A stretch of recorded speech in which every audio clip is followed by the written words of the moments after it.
그러면 소화장애도 생길 수가 있고 백만감, 심지어는 설사도 많이 증가합니다. 간을 살리는 약차로 제가 추천하는 것이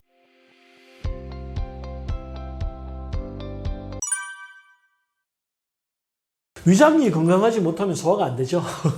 나 소화가 잘 안 돼요 하면 위장이 튼튼하지 못한 것입니다. 만성 위염이 오래되면 위장이 얇아지거든요. 위장벽이 얇아지는 것을 만성 위축성 위염이라고 해요.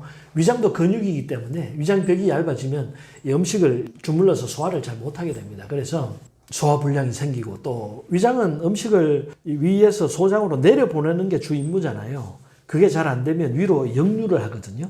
그래서 역류성 식도염, 트림이 증가합니다. 그래서 조금만 먹어도 불편하고 백만감이 생긴다.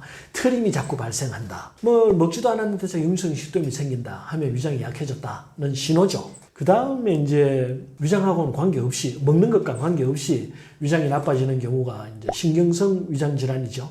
그 스트레스 때문에 생깁니다. 자율신경 이상이 생기고 교감신경이 흥분하면 눈에 불 나오고 입 마르고 뚜껑 열리고 주먹에 힘 들어가잖아요. 심장 뛰고, 대신 위장은 멈춰버립니다. 그래서 위장장애가 생기죠. 아무래도 위장이 좋지 않으면 제일 불편한 것이 맛있는 음식을 못 먹는 것이죠.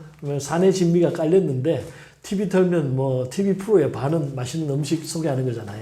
맛있는 음식을 못 먹는다는 것이 큰 이제 어떤 불행이 되는 거죠. 그 다음에 이제 몸이 아픈 거죠. 통증이 생긴다든지, 한 숟갈 더 먹었는데 백만감이 생긴다든지 하는 것들이고, 그 다음에 잘 먹지 못하면 체중이 빠집니다. 사실 이 만성 위축성 위염이나 장상표현성 진단 받으신 분들이 제일 먼저 하는 게 식사량을 줄이는 거거든요.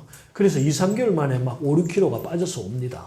그런데 그렇게 체중이 너무 빠지면 사실 위장이 더 얇아지거든요. 그래서 위장 기능이 더 나빠지기 때문에 너무 살이 빠질 만큼 체중을 줄이지 말라, 그렇게 말씀드릴 수 있고요. 그러면 수명도 감소합니다. 사실은 살 빼는 것보다 어려운 게 살 찌는 거거든요. 그래서 이 나이가 들수록 체중 감량은 조심하셔야 된다는 거. 다이어트 절대 하지 마십시오. 사실 많이 씹으면 좋긴 하죠. 많이 씹으면 분해가 많이 된 음식, 그 다음에 탄수화물은 입에서부터 영양이 분해가 되잖아요. 그래서 위장에 들어오면 잘게 부셔져 있고 조금 더 소화가 된 음식이 들어오니까 위장에 좀 부담을 줄여줄 수 있죠. 그런데 사실 그 씹어 먹는 것 자체가 스트레스가 되면 안 되거든요. 디너쇼 보면서 건성으로 먹어도 기분만 좋으면 소화가 잘 된단 말이죠. 그래서 너무 씹는 것에 집착하지는 마시라, 이렇게 말씀드리고 싶습니다.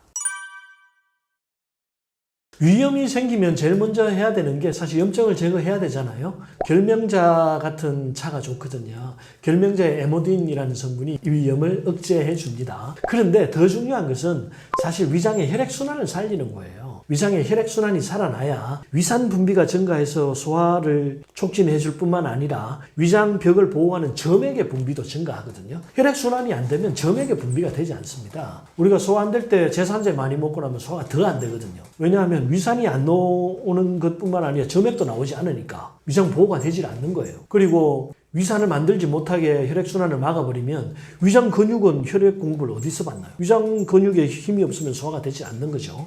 그래서 사실은 속이 쓰리지 않는 범위 내에서 혈액순환을 살릴 수 있는 생강이나 계피 같은 따뜻한 음식들 많이 먹어주시는 것이 좋다, 이렇게 말씀드릴 수 있고요.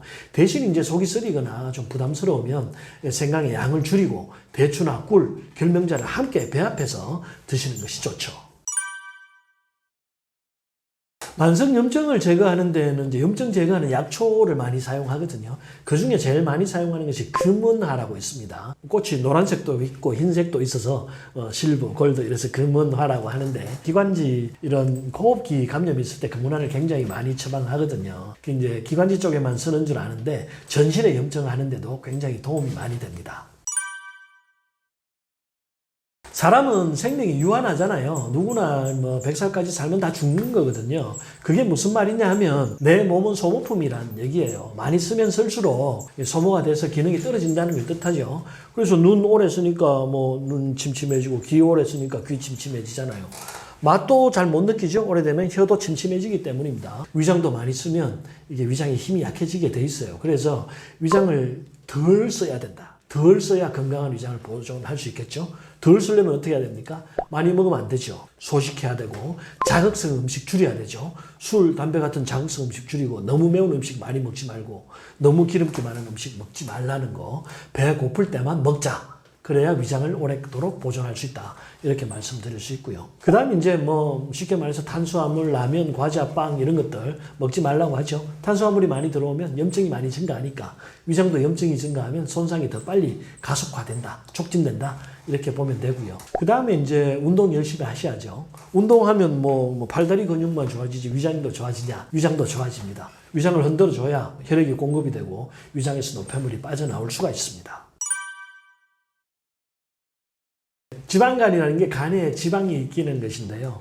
간 세포의 양이 줄어든다는 것을 뜻합니다. 그래서 간 기능이 떨어지는 거죠. 간은 해독기관이잖아요. 그래서 지방이 많이 끼면 피로감이 증가합니다. 또 간에서는 주로 이 노폐물, 지용성 노폐물을 처리하게 되는데 간에 기름이 끼면 지용성 노폐물, 중성지방을 처리를 잘 못하게 돼요. 그래서 중성지방 수치가 올라가죠.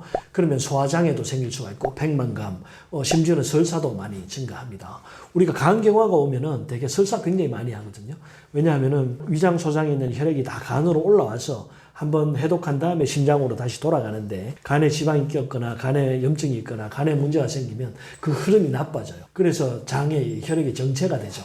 그러면 소화기능 떨어지고 설사하고 배 아프고 그렇게 되는 거죠. 그 다음에 이제 해독이 잘 안 되니까 숙취도 생길 수가 있고 아까 말했던 백만감, 소변색이 나빠집니다. 요산이나 빌리루빈 같은 건 처리가 잘 되지 않기 때문에 소변이 짙어지죠. 콜라색으로 나온다든지 황달도 생길 수 있고 또 통풍 있으신 분들은 중성지방 올라가면은 통풍이 더 악화될 수도 있습니다.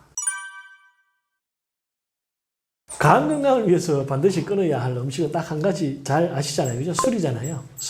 술 마시면은 어쨌든 간을 파괴하기 때문에 술은 절대 드시지 마십시오. 그 다음 이제 기름진 음식, 지방이 기를 수 있는 음식들 먹지 마시고 탄수화물도 줄이셔야 됩니다. 탄수화물은 모든 곳에 염증을 일으키기 때문에 탄수화물이 증가하면 혈당이 증가하고 혈당이 증가하면 혈관 내벽에 손상이 오고 혈액의 흐름이 나빠지고 간에도 영향을 줄 수가 있죠.